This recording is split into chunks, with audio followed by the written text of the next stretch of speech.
दोस्तों, आपका स्वागत है हमारे YouTube चैनल पर, जहां हम आपको महाभारत, रामायण और अन्य पौराणिक कथाओं से जुड़ी रोचक, प्रेरणादायक और ऐतिहासिक कथाएं सुनाते हैं।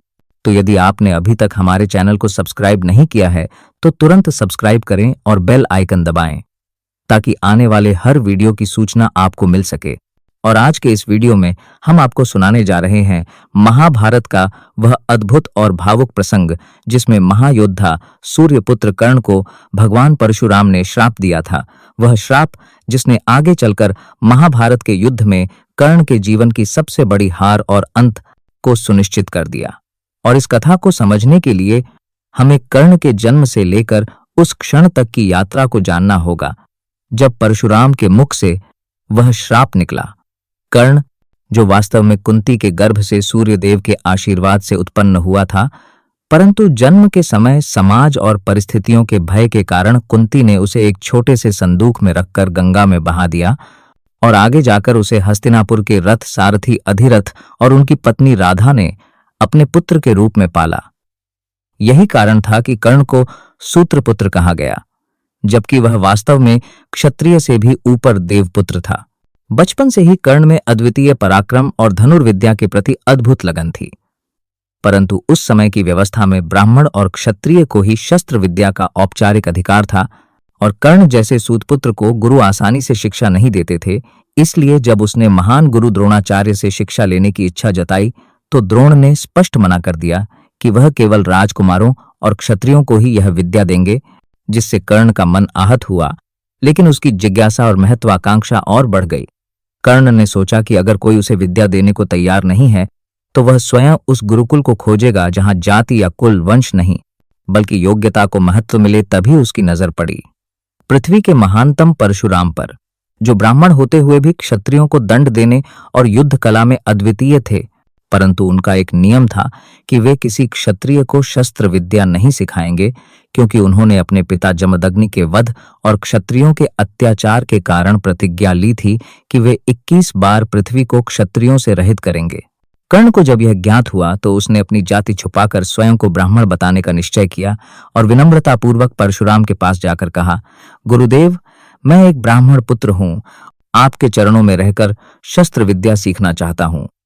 परशुराम ने उसके तेज, उसकी लगन और उसके निश्चय को देखकर स्वीकार किया और उसे अपने आश्रम में स्थान दिया। कर्ण ने वहां अद्वितीय समर्पण के साथ विद्या सीखी और उसे नीच हाल खान पड़ेगा। वहां अद्वितीय समर्पण के साथ विद्या सीखी और ब्रह्मास्त्र से लेकर दिव्यास्त्रों तक का ज्ञान अर्जित किया और धीरे धीरे परशुराम के सबसे प्रिय शिष्य बन गया। यहां तक कि परशुराम स्वयं भी कर्ण की कुशलता से चकित हो उठते, परंतु नियति को कुछ और ही मंजूर था।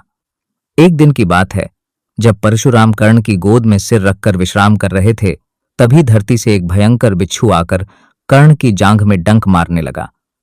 डंक की पीड़ा असहनीय थी, रक्त बहने लगा, लेकिन कर्ण ने जरा सा भी शरीर नहीं हिलाया ताकि गुरु की नींद न टूटे।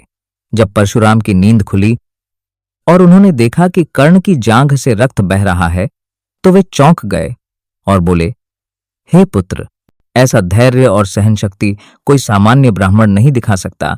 ऐसा धैर्य तो केवल युद्ध भूमि में तपे हुए क्षत्रिय का हो सकता है। सच बताओ, तुम कौन हो? कर्ण ने तब सत्य स्वीकार किया कि वह सूतपुत्र है और जन्म से ब्राह्मण नहीं। यह सुनकर परशुराम का हृदय क्रोध और दुख से भर उठा, क्योंकि वे छल को सहन नहीं कर सकते थे, और उन्होंने कहा, हे कर्ण, तुमने मुझसे अपने वास्तविक जन्म का सत्य छुपाया, अतः मैं तुम्हें श्राप देता हूं कि जब भी तुम अपने जीवन के सबसे कठिन युद्ध में किसी दिव्यास्त्र का प्रयोग करना चाहोगे, तब तुम्हें उस मंत्र का स्मरण नहीं होगा। यह श्राप कर्ण के लिए अत्यंत घातक सिद्ध हुआ, क्योंकि महाभारत के युद्ध में अर्जुन के साथ अंतिम संघर्ष के समय जब वह ब्रह्मास्त्र और अन्य दिव्यास्त्रों का स्मरण करने लगा, तो यह श्राप प्रभावी हो गया और उसे मंत्र याद नहीं आए। साथ ही उसी समय उसका रथ का पहिया भी धरती में धंस गया, जो एक और शाप का परिणाम था, और अंततः वह अर्जुन के हाथों मारा गया। परशुराम का श्राप केवल दंड नहीं था, बल्कि यह एक गहरा संदेश था कि छल और असत्य चाहे कितने भी अच्छे उद्देश्य के लिए किया जाए, उसका फल किसी न किसी रूप में अवश्य मिलता है।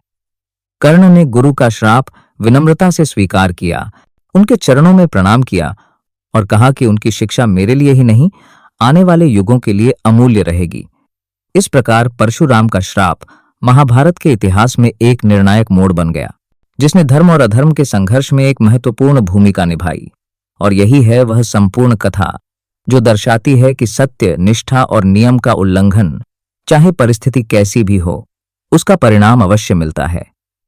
दोस्तों, अगर आपको यह महाभारत का प्रसंग पसंद आया हो और आप ऐसी ही और गहन, रोचक और प्रेरणादायक कथाएं सुनना चाहते हो, तो इस वीडियो को लाइक करें, अपने मित्रों के साथ शेयर करें और हमारे चैनल को सब्सक्राइब करना बिल्कुल न भूलें, ताकि आप तक हमारी हर नई पौराणिक कथा सबसे पहले पहुंचे।